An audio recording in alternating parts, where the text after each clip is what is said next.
আপনার বিড়ালের পি থেকে কি অনেক বেশি দুর্গন্ধ হচ্ছে? অথবা আপনি কি জানেন না যে কেন বিড়ালের প্রস্রাবে অনেক বেশি দুর্গন্ধ হয়?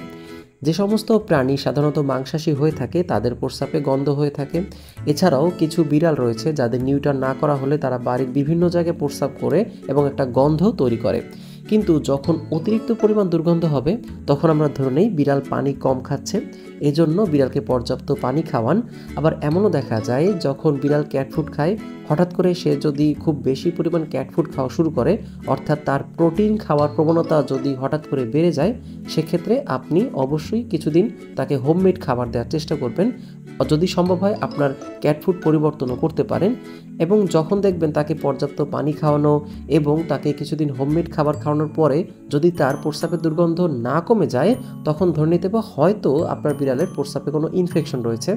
কিডনি বা ইউরিনারি ট্র্যাক্টে ইনফেকশন থাকলেও দুর্গন্ধ হয়ে থাকে, তখন অবশ্যই আপনাকে আপনার বিড়ালের ইউরিন অ্যানালাইসিস করতে হবে এবং সেই অনুযায়ী তাকে চিকিৎসা দিতে হবে। নিয়মিত বিড়ালের স্বাস্থ্য টিপস পেতে চাইলে চ্যানেলটি সাবস্ক্রাইব করুন।